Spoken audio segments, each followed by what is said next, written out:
안녕하세요.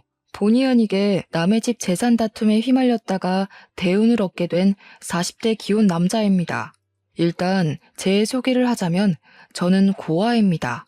부모님에 대한 기억이 없는 건 아니고 제가 미성년자일 때 돌아가셔서 지금은 얼굴도 흐릿해요. 부모님 사진 한 장 갖고 있지 않은 것이 뒤늦게야 서럽더군요. 그도 그렇지만 더 서러운 건 내 뒤를 든든하게 지켜주던 부모님의 존재가 없는 것 아니겠습니까? 제게도 부모님이 계셨다면 적어도 제 존재 자체를 욕하는 사람들은 없었겠죠. 세상에는 부모님을 잃는 것만이 가장 아픈 슬픔이라고 생각을 했는데 살다 보니까 그에 상응하는 고통도 있긴 하더라고요. 가족은 아니지만 가족만큼 아꼈고 마음을 준 사람들에게 당한 배신은 이루 말할 수 없이 괴로웠습니다. 저는 그저 소중한 사람들에게 진심을 보였을 뿐인데 결국 돈 앞에서는 모든 게 왜곡이 되는 것 같더라고요. 사람을 변하게 하는 것이 돈이라고 하는데 그것도 기준치에 따라 민감도가 다르다고 봐요. 저한테는 조약돌만큼의 돈밖에 못 가진다 하더라도 소중한 사람들과 어울리는 게 중요한 반면 제 사람들은 바위만큼의 돈을 얻을 수만 있다면 소중한 것은 아예 없구나 느꼈습니다. 이렇게 사연을 올리게 된 이유는 돈이 얼마나 대단하면 사람이 이렇게까지 무서워질 수 있는 건지 봐주십사 올렸습니다. 제가 인생을 너무 쉽게만 보고 있었던 건지 잘못 살고 있는 건지 꼭 좀 들어보시고 조언 부탁드립니다. 제게는 유일한 가족인 아내가 있어요. 저는 고등학교 때 부모님을 여의었고 학교를 끝까지 수료하지 못해 겨우 중학학력만 갖고 있는 사람입니다. 그런 부족한 제게 아내는 그야말로 한 줄기의 빛 같은 존재였어요. 아마 아내가 없었다면 저 혼자 어디 한강 주변에 맴돌며 나쁜 생각을 했을지도 모릅니다. 형제 하나 없던 저는 본래 서울이 고향이에요. 부모님이 돌아가시고 경제 지원이 끊겨 그 넓은 서울 거리를 혼자서 전전했었습니다. 게다가 저희 집이 원래 형편이 어려웠던지라 받은 유산은커녕 빚밖에 없는 처지였어요. 저는 졸지에 사회생활을 해보기도 전 빚이 생겨버렸고 슬픔을 감당할 여유도 없이 당장 돈벌이가 필요한 상태이기도 했어요. 그래서 찾아간 곳이 삼천포 동네 쥐포 공장이었습니다. 그곳을 알고 찾아간 것은 아니고 그저 서울보다 비교적 취업이 쉽고 좀 촌동네를 찾다 보니 알게 된 곳이었어요. 일자리를 구해야 했던 제가 가장 먼저 했던 게 미용실 방문이었는데 그래도 취업하려면 머리 정리라도 해야 될 것 같아 미용실을 들렸었죠. 거기서 제 사정을 들은 미용실 원장이 쥐포 공장을 추천해줬습니다. 제가 찾아간 공장은 직원이 주로 가족들로 이루어진 작은 공장이었어요. 그곳에선 처음에 10대인 저를 보곤 당연히 안 받아주려고 했었는데 제가 무릎을 꿇고 사정을 했습니다. 그러니 역시나 제 사정을 알고 불쌍하다며 받아주셨어요. 어떤 마음으로 저를 바라봤는지는 제게 중요하지 않았고 그저 제 목숨 하나 건사하게 해준 고마운 사람들이라고만 생각했습니다. 저는 저를 걷어준 그 은혜에 보답하느라 피해주지 않으려고 최대한 어른의 몫을 해내려고 했어요. 그렇게 수십 년 동안 저는 그 집안의 가족처럼 오래오래 함께 일을 해왔어요. 쥐포 공장 사장님에겐 아들이 2명 있었는데 그 아들들도 초반에는 쥐포 공장에서 일을 하고 있었습니다. 제게 일을 친절히 가르쳐줬던 좋은 형들이었어요. 근데 사장님이 저보고도 어느 순간부터 막내 아들이라 불러주시더라고요. 솔직히 그 소리를 처음 들었을 때 많이 울었습니다. 기대하지도 않았던 가족이 살아 돌아와서 제 곁에 있어준 기분이었거든요. 저는 당시 결혼 생각도 없었고 사장님과 사모님의 은혜가 그저 고마워서 그들을 모시고 지포 공장을 운영하는 게 좋았을 뿐인데 두 분께서 저를 너무 좋게 봐주셨습니다. 그들이 얼마나 마음 좋은 사람들이었냐면 빚이 한가득 있는 제 사정을 알고는 제 빚을 대신 갚아주셨어요. 당연히 제게 큰 돈을 빌려준 거라 생각하고 당시 저는 차근차근 갚아나가고 있었죠. 어쨌든 덕분에 저는 돈에 목숨 걸지 않고 마음 편히 생활을 할 수 있었어요. 그래서 더 사장님과 사모님을 하늘 같은 존재로 모시며 살았습니다. 제가 그곳에서 일을 한 지 10년 차가 되었을 무렵 공장은 제가 처음 왔을 때보다 규모가 살짝 더 커진 상태였어요. 그런데 두 형이 결혼을 하면서 서울로 가버리게 되었고 다른 친척들은 나이가 차서 한두 사람씩 빠져나가고 있는 상황이었죠. 그런 와중 사장님 밑에서 열심히 일하는 직원은 저밖에 없게 되었습니다. 그래서 원래 가족원만으로도 운영 가능했던 게 이젠 직원들이 대량 필요해졌고 그 시점에서 저는 사장님에게 고마운 제안을 받게 되었어요. 사장님이 저더러 사장직을 일임하겠다고 하더라고요. 너무 과분한 마음이라서 솔직히 처음에는 놀랐습니다. 한편으로는 큰형이랑 작은형도 있는데 친자식을 두고 제게 공장 대표 자리를 물려준다는 사장님의 발언이 저를 불편하게 만들기도 했어요. 큰아들이랑 작은아들은 이미 자기들 입에 풀칠하면서 잘만 사는데 뭐하러 공장을 오겠냐? 내가 어디 너 말고 믿고 맡길 사람이 있겠어? 그래도 아직 사장님 건강하시잖아요. 당장 쓰러지시는 것도 아닌데 제가 어떻게 공장을 받아요. 이런 건 은혜 받는 게 아니라 염치 없는 것 같단 말이에요. 나도 노후엔 여행 좀 다녀봐야지. 둘 있는 아들은 서울 가서 지네 가족들 챙기느라 부모는 들여다보지도 않고 있는데 하나밖에 없는 막내 아들 덕은 좀 봐야 하지 않겠어? 너도 내 아들 아니냐? 애비를 죽을 때까지 굴리고 싶은 거야? 사장님은 끝까지 제게 사장 자리를 넘겨주려고 했습니다. 제게 말은 일부러 세게 하기도 하고 제가 곤란해 할 말을 서슴지 않으면서도 죄책감은 느끼지 않도록 어쩔 수 없는 이유를 억지로 만들어내기도 했어요. 제가 죄책감 갖지 않도록 설득하는 사장님의 말은 사실상 생각해보면 틀린 부분은 없습니다. 사장님 말대로 큰형, 작은형은 이미 서울에서 직장 생활 중이기에 공장을 이어받을 수 없는 상황이었거든요. 사장님 건강은 당시 아직 정정한 상태였지만 미리 후계자를 뽑아서 인수인계를 해야만 공장이 타격 없이 돌아가기 때문에 정황상 제가 물려받는 게 맞긴 해요. 다만 제가 걱정이 되었던 건 사장님이 아들이라고 불러주니 저도 여태 사장님과 사모님을 아빠, 엄마라고 생각한 거지 진짜로 혈육이 아니잖아요. 그런데 혈육 아닌 사람에게 온 세월 바쳐 일궈낸 자산을 물려주겠다고 하니 제가 다 미안했습니다. 정작 사장님과 사모님은 괜찮아 보였는데 말이죠. 그러나 별 수 있었겠습니까? 할 수 없이 제가 공장을 물려받았고 그 뒤로 저는 정말로 두 은인에게 더 잘하고자 효도를 하는 수밖에 없었어요. 그렇게 몇 년을 더 사장님과 바짝 붙어 다니며 인계를 받았습니다. 그런 와중에 공장에 있던 경리가 결혼한다고 일을 그만두면서 다른 사람을 뽑게 되었는데 고맙게도 새로운 경리가 바로 제 아내 되는 사람입니다. 면접은 제가 봤어요. 솔직히 비즈니스에서 사심이 들어가면 안 되는 거 알지만 아내가 정말 제 이상형과 가까워서 뽑게 되었습니다. 뽑고 나서야 근무적인 부분에서 부족함이 있으면 어쩌나 걱정이 되었는데 다행히 아내는 일도 야무지고 칠칠 맞지 않았고 곧잘 하더라고요. 덕분에 저는 아내에게 더욱 빠지게 되었고 출근할 기분이 나서 구름을 타는 것 마냥 붕붕 뜬 시간을 보냈어요. 제겐 첫 여자였던 아내에게 감히 고백할 생각은 못하고 저 혼자서 남몰래 마음만 키워갔어요.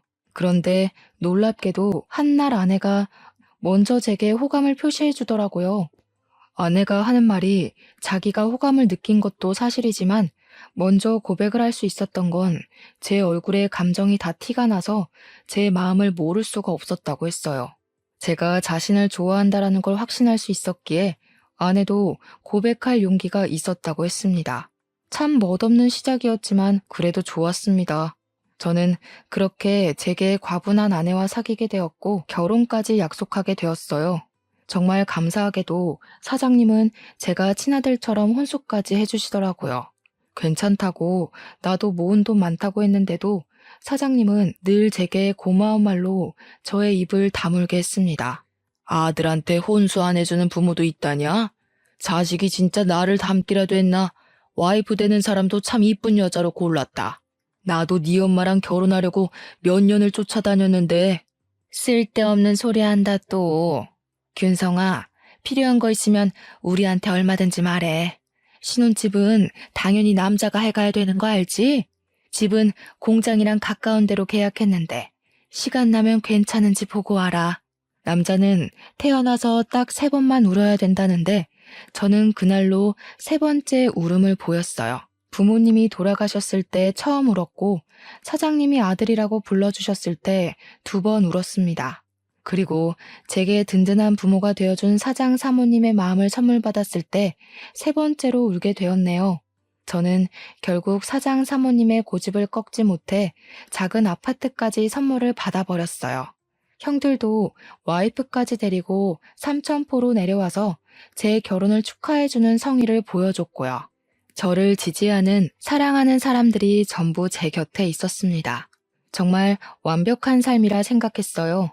저는 가족이 없는 고아인데 마치 가족이 있는 느낌이라서 고아 신세가 전혀 서럽지 않았습니다. 그래서 평생 이제 행복할 일만 남았다고, 내가 과분하게 받은 이 행복을 보답할 일만 남았다고 생각했습니다. 하지만 누가 그런 소리를 했던 기억이 있는데요. 너무 행복하면 크게 들뜨지 말라고 불행이란 브레이크가 찾아온대요. 그 말이 망상은 아니더라고요. 살아갈 이유가 가득하기만 했던 제게 부모님을 잃었을 때와 같은 고통이 닥쳐왔습니다. 그 문제는 제가 존경하는 사장님의 병세가 악화되기 시작했을 때부터 일어났어요. 사장님은 쥐도 새도 모르게 찾아온 암 때문에 발견 즉시 시한부 선고를 받았습니다. 그 때문에 사장님의 친아들 2명과 제가 병실에 한데 모인 적이 있었어요. 그렇게 모이게 된 건 제 결혼식 이후 오랜만이었습니다. 오랜만에 같이 얼굴 보니까 좋네. 다름이 아니고 내가 시간이 얼마 안 남았잖아. 살아있을 때 재산 정리를 좀 하고 싶어서 불렀다.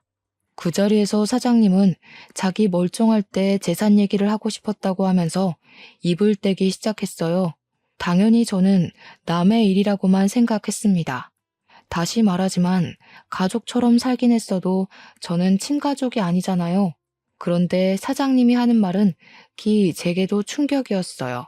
사장님이 큰형, 작은형 얘기를 먼저 하면서 둘에게 지분을 40%씩 똑같이 나눠주고 나머지 20%는 약소하지만 제게 떼어줄 거라고 하시더라고요. 사장님 재산에서 20%면 무려 8억 가까이나 되는 돈이었습니다. 그것만으로도 충분히 놀라서 당황스러웠는데 사장님이 뒤에 덧붙이는 말은 제대로 된 불씨를 지폈어요. 공장은 균성이가 내내 운영했으니까 앞으로 균성이 몫인 거라. 여기에 대해선 불만 갖지 마라. 너희들이 가족 꾸려서 서울 밥 먹을 때 균성이는 밤도 옳게 못 자고 혼자서 공장 관리했다. 당연히 하던 놈이 공장 소유하는 게 맞지 않겠냐? 사장님의 이 결정은 좀 많이 놀랐어요. 사장님이 제게 그냥 공장을 물려준다고 했을 땐 제가 도맡아 운영하다가 다시 사장님이나 사모님께 돌려줄 생각을 하고 있었거든요.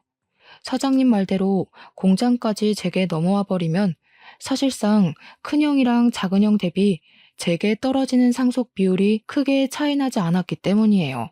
물론 당연히 감사한 일이지만 솔직히 면목이 없었습니다. 사장님의 결정을 뒤늦게 말렸지만 사장님 생각은 단호했습니다. 그렇잖아도 큰형이랑 작은형 표정이 안 좋더라고요. 그렇게 사장님과 저희는 불편한 면담을 끝내고 나란히 병원 밖을 나왔어요.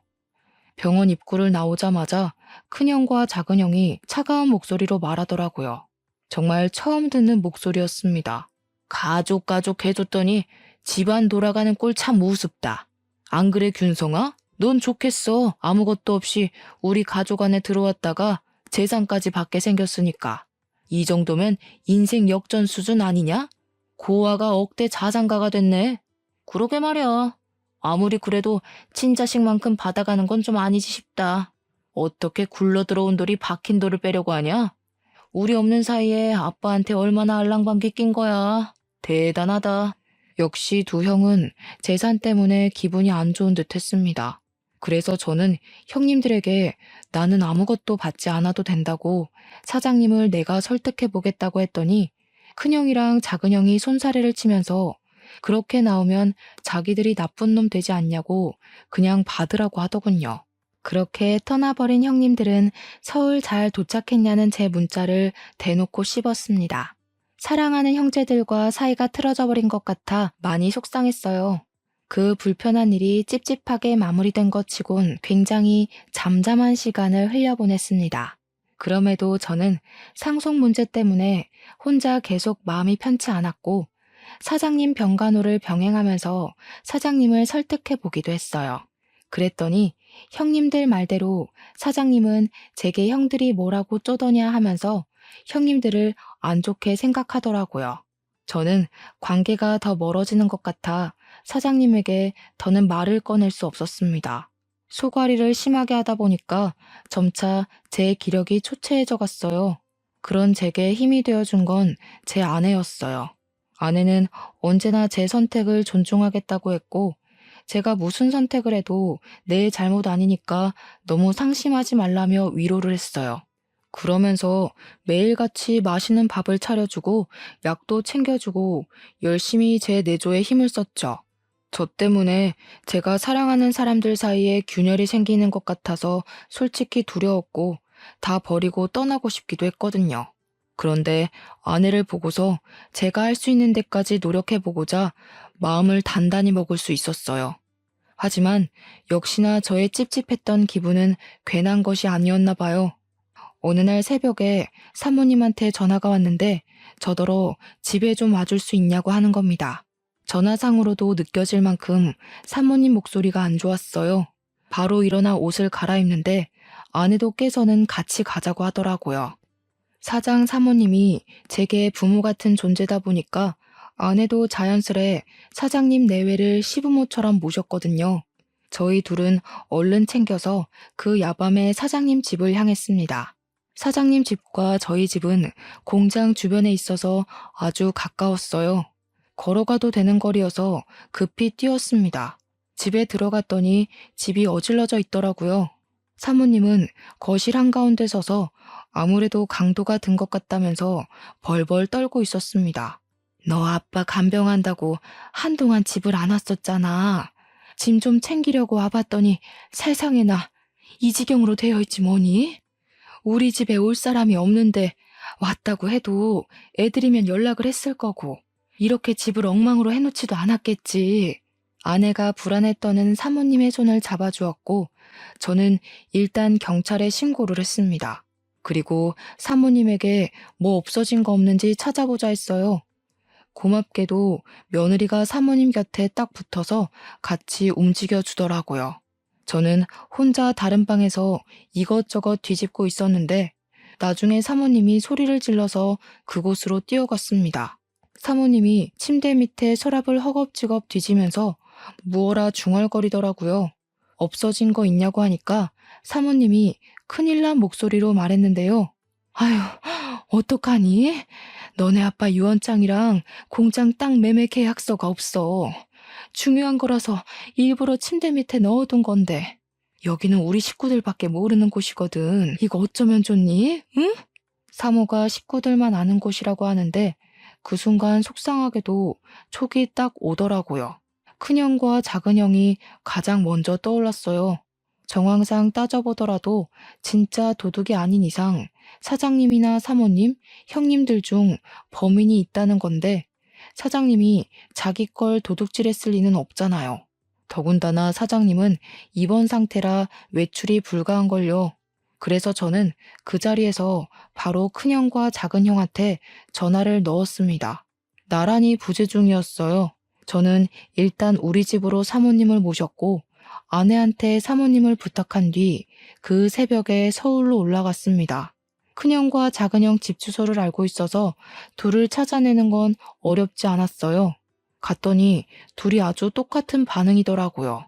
저를 아주 문전박대하면서 자기들은 모르는 일이라고 오히려 큰 소리를 쳤습니다. 형님들이 벌인 짓인지 아닌지는 경찰에 신고해서 알아보면 돼. 만약 형님들 짓이 맞으면 사장님한테 무릎 꿇고 용서 빌 준비나 하라고. 내가 이거 밝혀내서 사장님한테 다 말할 거야. 이렇게 돈에 눈 멀어서 부모님 속 썩일 거면 차라리 상속받지 마. 우리 다 아무것도 받지 말고 예전처럼 지내자고. 저는 선포 같지 않은 선포를 하면서 속상한 마음까지 토로하고 집으로 돌아왔습니다. 제가 뭐라고 형들에게 상속받지 말라 참견을 했는지 이해 안 되실 수도 있어요. 저도 제 존재가 이해 안 됐거든요. 그럼에도 형들한테 그렇게까지 오지랖을 부리고 싶었습니다. 그리고 저는 그때부터 불행의 중간 기로로 들어서요. 어느 날 제게 믿을 수 없는 일이 일어나고 마는데요. 공장 앞에 주차해놨던 제 차를 좀 빼달라고 누가 새벽에 전화를 한 날이었습니다. 한 번도 그런 연락을 받은 적이 없는데 그날 새벽에 모르는 번호로 그런 의문의 전화가 왔고 저 때문에 잠에서 깬 아내를 두고 잠깐 외출을 했어요. 공장 앞으로 나가 제 차 주변을 맴돌았는데도 사람은 보이지 않더라고요. 그래서 제게 걸려온 전화번호로 다시 연락을 해보았습니다. 그리고 그날의 기억은 여기까지가 마지막이었어요. 제가 한눈 판 사이 웬 괴한이 제 머리를 둔기로 후려쳤거든요. 고통도 느껴지지 않을 만큼 머리가 울리면서 눈앞이 새하얘졌습니다. 쓰러진 줄도 몰랐던 저는 정신을 잃어가던 중에 순찰하던 경찰차 불빛을 봤어요. 그리고 그 불빛에 비친 괴한의 신발도 눈에 들어왔죠. 그렇게 더는 기력을 쓰지 못하고 혼절해 버렸습니다. 제가 다시금 정신을 차렸을 때는 병원이었어요. 제 옆에서 아내가 울고 있더라고요. 제가 일어난 걸 본 아내는 급히 의사를 데려왔고 의사가 소견을 말하길 급소를 피해서 맞았기 때문에 뇌진탕으로 무사히 넘길 수 있다고 했습니다. 그렇다고 다행일 순 없는 게 조금만 잘못 다쳤다면 그대로 즉사했을 정도로 위험했다고 하더라고요. 아내는 제가 살았다는 생각에 다리에 힘이 풀려서 오열을 했어요. 그러면서 아내가 제 기억에는 없는 얘기를 서럽게 호소하는데 하는 말들이 뭔가 상황이 잘못되었다는 걸 암시하고 있었어요. 사장님 돌아가셨어. 근데 당신이 죽였대. 당신이 그런 거 아니잖아. 도대체 무슨 일이 있었던 거야? 누가 당신한테 그런 짓을 한 거야? 당신도 피해자라고 내가 계속 말했는데 사장님 아들분들이 말도 안 되는 증거물 얘기까지 하는 바람에 다들 당신이 사장님한테 해코지한 줄 알고 있어. 그날 그렇게 의식을 잃은 저는 무려 5일 동안 깨어나지 못하고 내내 기절해 있었다고 했습니다. 아내가 지난 3일 동안 장례식장과 내 병실을 오가면서 지냈었는데 분위기가 많이 안 좋았다고 했어요. 그 원인이 저 때문이라서 아내도 사장님 발인까지는 함께하지 못하고 쫓겨났다네요.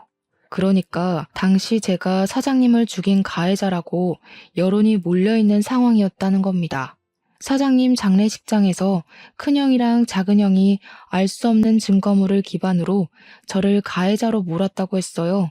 그 증거물은 다름 아닌 공장 주변 CCTV였대요. 제가 공장 주변 사장님 집에서 사장님 재산을 불법적으로 빼돌리려고 했는데 그때 운 좋게 괴한이 공장 털러 왔다가 나를 공격했고 지나가는 경찰에게 발각되어 저를 잡았다는 말도 안 되는 얘기였어요. 뿐만 아니라 또 제가 매일 사장님 병문안을 가는 점을 이용해서 그걸로 제가 사장님 산소호흡기를 뗐다고 구라를 쳐놨다는 게 아닙니까? 하필 그날은 사모님이 집을 들락날락하며 바깥일을 볼 때라서 병실에 없었을 적이었습니다. 그래서 제가 퇴원을 하면 경찰로 연행될 처지라고 하는데 아내 얘기를 다 들어도 도통 어떻게 이해를 해야 되는 건지 어렵기만 하더라고요. 제가 사장님을 죽였다뇨? 사장님이 저한테 어떤 사람인데요? 돌아가신 부모님 다음으로 제게 부모가 되어준 분이 아닙니까? 제가 사장님 대신 죽었으면 죽었지 절대 사장님께 그런 짓 못합니다.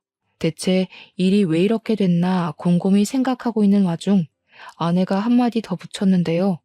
재산 상속이 아직 완벽하게 처리가 된 건 아니지만 제 몫이었던 재산은 일단 모조리 철수가 되었다고 하는 겁니다. 그 순간 더 묻고 따질 것도 없이 바로 큰형이랑 작은형이 생각나더라고요. 이 형들이 돈에 미쳐서 이젠 사람까지 해코지하려 드는구나 싶은 거 있죠.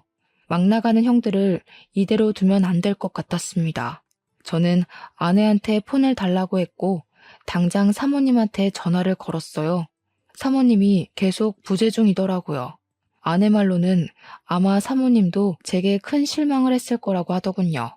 공장 직원들한테까지 제 소문이 안 좋게 퍼져서 저는 이미 사장직에서 쫓겨난 상태이기까지 했습니다. 너무 기가 막혔습니다. 저 완전 짜고 치는 계획에 걸려든 거잖아요. 제대로 된 생각을 해야겠는데 머리를 굴릴수록 머리가 너무 아파서 도통 생각을 할 수가 없더라고요. 괴로웠습니다. 근데도 그 와중에 저를 믿고 보듬어 주는 건 제 아내뿐이었어요. 아내는 제가 그럴 사람이 아니라는 걸 무조건 믿고 있었고 제가 이 상황을 잘 해결할 수 있도록 끊임없이 안정감을 주려고 노력했습니다. 그러면서 그냥 다 버리고 타지로 떠나자는 말을 하더라고요. 아내가 웬만하면 제가 하자는 결정대로 기다려줄 사람인데 그날 처음으로 먼저 의견을 내주었어요. 아내도 제가 남의 집구석에서 할퀴어지고 다치는 걸 보기가 힘들었나 봅니다. 저도 마음 같아선 아내 말대로 재산 다툼에서 빠져주고 싶었습니다. 하지만 제가 이렇게 떠나버리면 돌아가신 사장님한테 예의가 아니라는 생각이 들었어요.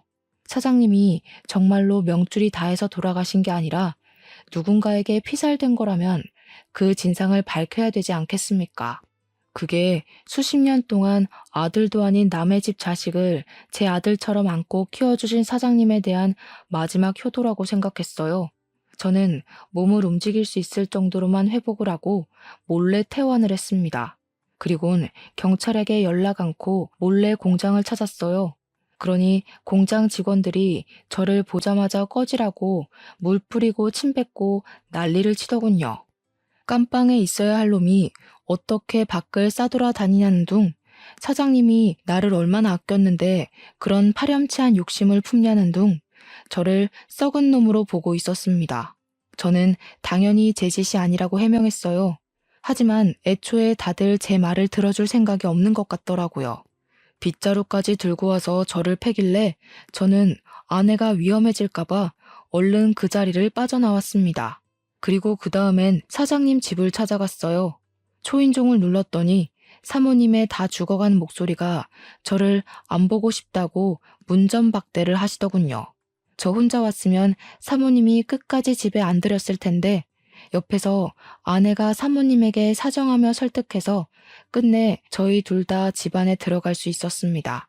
사모님 표정은 저를 원망하고 있기도 했고 배신감에 서글퍼 있기도 했어요. 저를 보자마자 눈물을 흘리며 공장 직원들이 그랬던 것처럼 저를 탓하더라고요. 그래도 나는 끝까지 너를 믿었어. 그런데 네가 어떻게 그래? 우리 그이가 너를 진심으로 아들이라 생각했는데 어떻게 재산 때문에 그런 끔찍한 짓을 벌일 수가 있어?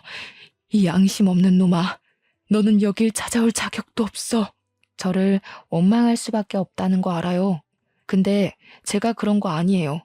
저한테 사장님이 어떤 존재인지 잘 아시잖아요. 저는 공장도 필요 없고 재산도 필요 없던 사람이에요. 돈 때문에 사장님 배신할 거면 제가 나이 40 될 때까지 버티고 있었겠어요? 저 쓰러졌던 날, 저 때리고 도망친 사람을 봐서 찾아온 거예요. 제가 해명을 해도 사모님은 울기만 했지 제 말을 믿어주지 않았습니다. 돌아가신 사장님이 불쌍하다면서 계속 제 등짝을 때렸어요. 거기다 대고 저는 그날 새벽 제게 전화를 해서 공장 앞으로 나오라고 했던 사람의 통화 녹음을 들려줬습니다. 그러니 사모님께서 집중을 해주시더라고요. 저는 설명을 덧붙여서 그때 상황을 설명했고 둔기를 맞고 쓰러지면서 눈을 감기 전에 도망가는 사람 신발을 봤다고 했어요. 그게 바로 골프 운동화였다고 하니까 갑자기 사모님이 사색이 되더라고요. 그래서 왜 그러냐고 물었습니다. 사모님이 우왕좌왕하면서 휴대폰을 보여줬는데요. 혹시 이런 골프화였냐고 묻더라고요. 제가 그날 본 건 바이올렛 색상의 베이지 밑단을 단 수제 운동화였거든요. 근데 사모님이 보여준 것도 제가 본 것과 동일한 색상이더라고요. 그래서 저는 바로 이게 맞는다고 이걸 어떻게 사모님이 갖고 있냐고 물었죠. 네 형들이 골프 좋아하잖니. 네 아빠가 형들 생일 선물로 한 켤레씩 주문 제작한 거야. 아빠가 보라색을 좋아해서 똑같이 수제로 맞춰줬던 거다. 너는 골프를 안 치니까 아빠가 결혼식 날 구두 한 켤레 해줬던 거고. 맞습니다. 제가 결혼하는 날 사장님이 뜬금없이 구두를 선물해 주었어요. 그 구두가 제 발에 꼭 맞아서 중요한 날에만 신는다고 지금도 상자에 소중히 보관하고 있거든요. 그런데 형님들이 생일 선물로 골프화를 받았다는 건 모르고 있었습니다. 그 순간 충격받은 저희들은 그것을 시작으로 다른 증거까지 찾아 나섰어요. 그 과정에서 사모님이 아직 재산 상속이 이루어지지 않아 큰형과 작은형을 다음 주에 만나기로 했다고 말해주더라고요. 그러면서 그동안 사장님, 사모님 둘만 알고 있고 자식들에겐 알리지 않은 한 가지 사실이 있다면서 고백하셨는데요. 사실은 너희들 아빠가 너희들한테 재산 상속을 배정한 게 아니야. 상속인을 나한테 위임해놓고 한 발 빠져 있었어. 나더러 자기 죽고 나면 분명 태도 달라질 자식들이 있을 거라고. 그런 놈한테는 한 푼도 주지 말라 그랬거든. 사장님은 진작에 큰형과 작은형의 무력을 눈치챘다고 했는데 사모님이 자기 아들들이 그럴 리 없다면서 믿지 않았다고 했어요. 그러자 사장님이 사모님한테 자기 죽고 나서 아들들이 어떻게 나오는지 지켜본 뒤에 사모님 뜻대로 상속 진행하라고 위임장을 써줬다 합니다. 그게 사장님의 뜻이었고 유언이나 다름없으니까 사모님은 아들들을 믿지만 그렇게 하기로 따랐어요. 그런데 때마침 장례식장에서 큰형과 작은형이 제가 사장님을 죽였다면서 이런저런 증언을 기반으로 술술 말하길래 정말로 제가 그런 파렴치한 짓을 저지른 줄 알았다고 했습니다. 그래서 사모님은 돌아가신 사장님에게 원망까지 했다고 했어요. 남의 자식한텐 그리 자비롭고 친자식한테는 그리 냉철해서 벌 받은 거라고. 당신이 아끼던 양아들 같은 녀석한테 호되게 당하니까 이제야 알겠냐면서 그렇게 이미 떠난 사장님에게 호소를 했다네요. 그 일 때문에 저한테 단단히 화가 난 사모님은 제 앞으로 된 재산은 전부 철수하겠다고 그렇게 아내한테 통보를 했대요.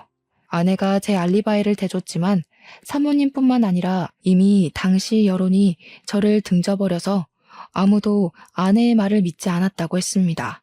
아무것도 모르는 사모님 입장에서 보면 충분히 오해할 만했다고 생각했어요. 일단 상황이 어떻게 돌아가고 있든 가장 중요한 건 증거였습니다. 이미 공장 CCTV는 형들이 떼어갔을 테니 다른 증거가 필요했어요. 마침 그때 아내가 뾰족한 수를 말해주더라고요. 그날 새벽 제가 차 앞에 갔다면 혹시 블랙박스의 현장이 남아있지 않겠냐고요. 아차 싶더라고요. 제가 둔기에 맞았을 때 경찰차가 멀찍이에서 나타나는 바람에 가해자가 급히 도망갔다는 게 떠올랐습니다. 그렇다면 당연히 그들이 제 차에 있는 블랙박스는 차마 손대지 못했을 거란 말이죠. 그들도 당황해서 차 블랙박스까진 생각 못한 것 같더라고요. 얼른 제 차로 가서 블랙박스를 확인했더니 역시나 증거 영상이 고스란히 남아 있었습니다. 너무 안심했어요. 이것만 있어도 형들의 진술은 거짓이라는 게 밝혀질 거였습니다. 그 뒤로 저는 스스로 경찰을 찾아갔습니다. 그리곤 그날 발생했던 사건 진위를 전부 고백했고 제 알리바이를 조사하기 시작한 경찰도 뭔가 이상함을 감지했는지 원래 접수됐던 신고 내용이 어딘가 모르게 부실하다는 느낌을 받은 것 같았어요. 그래서 그 시간부로 경찰은 큰형과 작은형을 조사에 착수했죠. 제 일은 금방 서울경찰로 연계되었습니다. 얼마 뒤 큰형이랑 작은형이 나란히 잡혔다는 연락을 받고 저랑 아내 그리고 사모님은 같이 서울로 올라갔어요. 서에 도착했더니 큰형이랑 작은형이 저를 보자마자 살인자 새끼라고 삿대질을 하는 겁니다. 이 새끼가 감히 누구한테 누명 씌우려고. 형사님들, 저 녀석 말 들으면 안 돼요. 제가 아들이잖아요. 저 녀석이 우리 가족한테 들러붙을 때부터 수상했다고요. 제대로 확인해 보시라니까요. 큰형은 끝까지 제 탓을 했고 작은형은 저한테 쌍욕까지 일삼았습니다. 하지만 저는 잠시 대꾸를 참고서 묵묵히 경찰에게 제 입장을 표명했어요. 그리고 병원 CCTV도 구석구석 확인해 볼 것을 따로 요구했습니다. 병원 CCTV에 좀 당황했는지 큰형이 옆에서 사기치지 말라며 제 멱살을 잡더라고요. 뻔뻔하게 어디서 수작질이야? 네가 만들어낸 증거인 줄 모를 것 같아? 그래봤자 네가 우리 아빠 재산 빼먹으려고 들러붙어 있던 사실은 안 바뀌어. 거지새끼 걷어줬더니 자기가 진짜 친자라도 되는 줄 아나. 어디서 감히 우리 아빠 돈을 탐내? 겨우 이것밖에 안 되는 사람이라는 게 놀랍다. 돌아가신 사장님이 불쌍하네. 친자식이라고 둘씩이나 있는 아들들이 어떻게 지나가는 똥개만도 못할까? 그렇게 사장님 돈 독식하고 싶었어? 사장님 호흡기까지 손댈 만큼 돈에 미쳐 있었던 거야? 입 닫아. 네가 뭘 안다고 주제넘게 나불거려? 네가 아들이라고 해봤자 현실은 피 한 방울 안 섞인 고아 새끼 아냐. 네 부모가 죽기 전에 그리 유언 남기디? 남의 집에 빌붙어서 재산 빼먹고 살라고? 자꾸 사장님 돈이 형 돈인 것처럼 얘기하는데 그러는 피 섞인 형들은 고아 새끼인 나보다 못나서 재산 비율도 나랑 비슷하게 책정받은 거 아니야? 자기보다 잘난 사람한테 시기하는 건 우월감이 아니라 열등감이야. 형들 지금 열등감 덩어리 같아. 그때 더는 덤빌 말이 없었는지 큰형이 제게 손을 쓰려고 하더라고요. 나이 말고는 저보다 나은 게 없는 것 같은데 제가 그런 못난 사람한테 주먹을 왜 맞아주겠습니까? 당연히 형 주먹이 날아오르기 전 제가 먼저 박치기를 해서 큰형의 코피를 터뜨렸어요.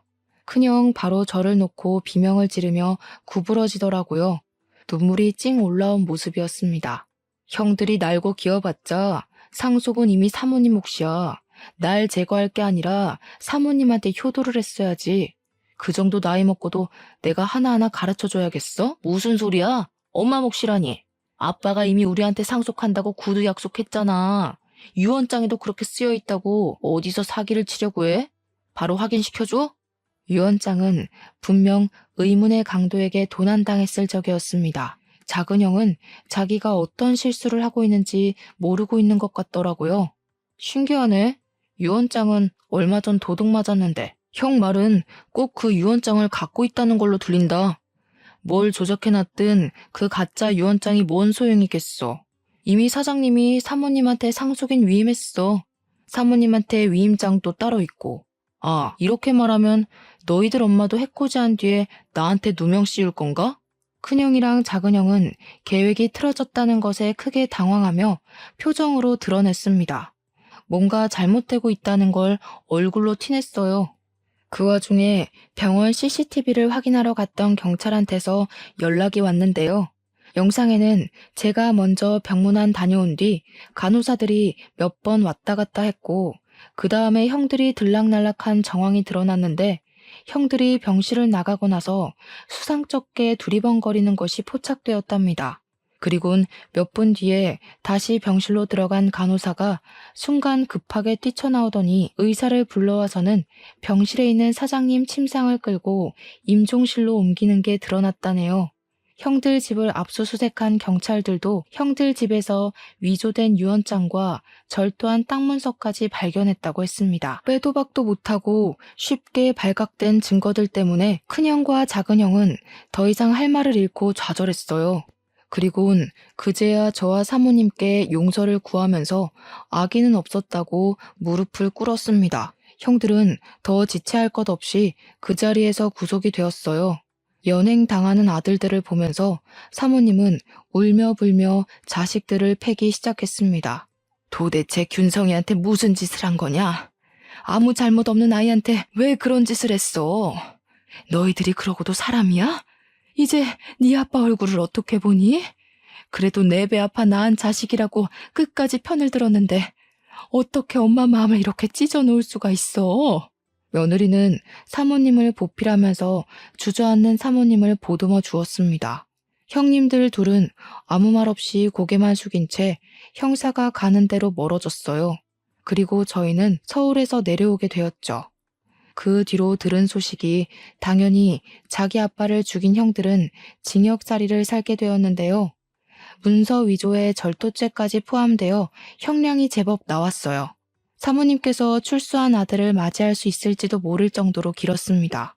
한꺼번에 힘든 일을 겪은 사모님은 저희가 혼자 두기 걱정되어 저랑 아내가 사장님 집으로 이사를 갔습니다. 현재도 사모님을 모시고 살고 있어요. 저는 다시 공장 대표 자리를 찾았고요. 사모님이 제게 사장님 재산의 70%를 떼주었습니다. 나머지 30%는 패 죽일 놈도 아들은 아들이라고 몫을 조금 남겨놓아야겠다고 하더군요. 그게 사모님의 괴로운 마음에 조금이나마 위안이 된다면 저도 사모님 뜻을 충분히 존중해 줄 수 있습니다. 그리고 저를 오해했던 공장 직원들도 당연히 오해가 풀렸고 제게 사과를 했어요. 사장님 아들 욕까진 차마 더 하지 못하더라고요. 어떤 분은 잘 알지도 못하고 저를 막대했다는 죄책감에 일을 그만두기도 하셨습니다. 제 아버지뻘 같은 분이셨는데 일을 참 우직하게 잘하셨던 분이거든요. 저는 정말 괜찮았고 상황이 그럴 수밖에 없었던 건데 그만두셨다고 해서 속상했습니다. 그분께 따로 문자를 넣어드렸는데 답장은 오지 않았어요. 그분께서 혹시 라디오 사연을 들으신다면 죄책감 가질 필요 없다고 그저 당신도 군중 심리에 이용당한 피해자가 아니냐고 위안의 말씀 올리고 싶네요. 다른 직원분들과의 관계는 더할 나위 없이 돈독해졌습니다. 아직은 다들 제게 죄책감을 갖고 있는 것이 눈에 보이지만 이마저도 관계 회복의 과정이라 생각하고 그들의 시도 때도 없는 사과를 자연스럽게 받아들이려고요. 이렇게 폭풍 같은 지옥이 지나고 나니 좋은 일들이 수두룩하게 찾아오는 것 같아요. 정말 기쁘게도 저희 부부에게 축복이 찾아왔어요. 저번 주에 제가 바빠서 아내랑 사모님이 같이 산부인과 가서 초음파 사진을 찍고 왔는데 아기가 아직 너무 콩알만해서 우리 아이인 게 실감나지 않더라고요. 아들일지 딸일지는 모르겠지만 우리 예쁜 아내를 닮았으면 좋겠다는 생각을 해요. 그리고 저 또한 내 자식으로 찾아와준 우리 축복이에게 부끄럽지 않은 아빠가 되도록 노력할 겁니다. 무엇보다 건강하고 가진 것에 감사하며 살 줄 아는 바람직한 아이로 키울 거예요. 너무 과분한 바람은 아니겠죠? 말을 하다 보니 덜컥 겁이 나서 제가 잘할 수 있을지 모르겠네요. 아이 기다리는 일이 원래 이렇게 긴장이 되는 건가요? 다른 아빠들도 다 그렇겠죠?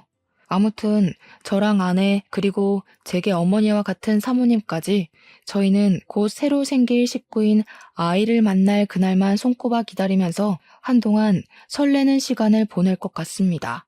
다소 지저분했을 사연이었는데 중간에 채널 돌리지 않고 집중해줘서 감사해요.